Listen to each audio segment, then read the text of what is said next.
யாராவது சிரமப்பட்டாங்களா? யாராவது சிரமப்பட்டாங்களா? காத்தமுன் நபியின் ஸல்லல்லாஹு அலைஹி வஸல்லம் சொன்னாங்க, யார் ஒருவர் சிரமப்படுகிற ஒருவரின் சிரமத்தை நீக்குவாரோ யஸ்ஸரல்லாஹு அலை, அல்லாஹ் அவர் வாழ்க்கையில் இருக்கிற எல்லா சிரமத்தை நீக்கி அவருக்கு லேச கொடுப்பான். இங்க மட்டும் இல்ல, மறுமையிலும் சேர்த்துனாங்க ஸல்லல்லாஹு அலைஹி வஸல்லம். உலகத்துல ஒருவர் அடுத்தவனுடைய கஷ்டத்தை நீக்கிட்டார், அல்லாஹ் உன்னுடைய கஷ்டத்தை நீக்குவான். நீக்கிறது மட்டும் இல்ல, மறுமையில் உன் பிரச்சனையை லேசாக்கிறான். மறுமையில யாரும் சிபாரிசு எல்லாம் செய்ய முடியாது. அல்லாஹ் குர்ஆன் ஷரீஃப்ல சொல்லுவான், வாப்பாவை பார்த்து அம்மாவை பார்த்து எல்லாம் பிள்ளைங்க ஓடுவாங்க, பிள்ளைங்களை பார்த்து வாப்பா அம்மா ஓடுவாங்க. யௌம யஃபிர்ருல் மர்உ மின் அஹீஹி வ உம்மிஹி வாபி, சகோதரனை பார்த்து ஓடுவான், தாயை பார்த்து ஓடுவான், தந்தையை பார்த்து ஓடுவான். ஏன்னா தந்தைக்கு பயமா இருக்கும், மகன் ஏதாச்சும் அமலை கேட்டுருவானோ, மகனுக்கு பயம் வாப்பா ஏதாவது கேட்டுருவாங்களோ. அங்க அவங்கவங்க தங்களை காப்பாற்றிக் கொள்ளும் இடம். இங்கே ஒரு மூமினின் கஷ்டத்தை நீ நீக்குவா என்றால் அல்லாஹ் உன் மறுமையின் கஷ்டத்தை அவனே நீக்கி விடுவான். உங்க அத்தா கூட உன்னை கண்டு ஓடும் இடம் அல்லாஹ் உனக்கு லேசை தருகிறான் என்ற போது, உலகத்தில் லேசாக மனிதர்களை ஆக்குகிற மனிதர்களை முஹம்மது ரசூலுல்லாஹ் உருவாக்குறாங்க. யாரை உருவாக்குறாங்க? மனிதர்களின் வாழ்க்கையில் இருக்கிற பிரச்சனைகளை தீர்க்கிற மனிதர்களை.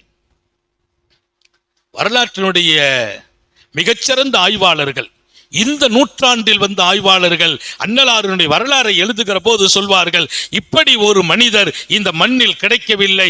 காரணம், அனைத்து மனிதர்களின் மனநிலை அறிந்து அனைத்து மனிதர்களோடும் தன்னை ஒருவராக ஆக்கினார்கள். நல்லா கவனிச்சுக்கணும். அனைத்து மனிதர்களின் மனநிலை அறிந்து அனைத்து மனிதர்களிலும் தன்னை ஒருவராக ஆக்கலாம். ஏழையா அங்கே ஒருவராக, பணக்காரரா அங்கே ஒருவராக, நோயாளியா அங்கே ஒருவராக, மிகச் செழுமையில் இருக்கிறாரா அங்கே ஒருவராக நபிகள் நாயகம் ஸல்லல்லாஹு அலைஹி வஸல்லம்.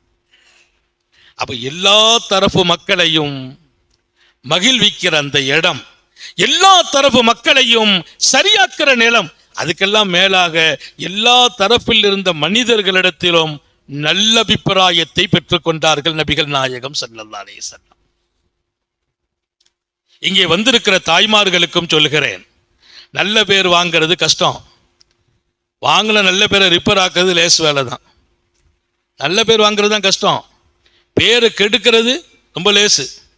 கெட்ட பேர்லாம் ரொம்ப ஈஸியாக கொடுத்துருவாங்க, நல்ல பேர் அவ்வளவு சீக்கிரமா கிடைக்காது. ஆனா உலகத்திலேயே மிகச்சிறந்த மனிதராக பெருமானார் ஸல்லல்லாஹு அலைஹி வஸல்லம் தங்களை அடையாளம் காட்டி அதற்குரிய மனிதர்களை இந்த உலகத்திலே உருவாக்கி தருகிறார்கள் என்று சொன்னால் நாம் எப்படி நம்மை மாற்றிக்கொள்ள வேண்டும்?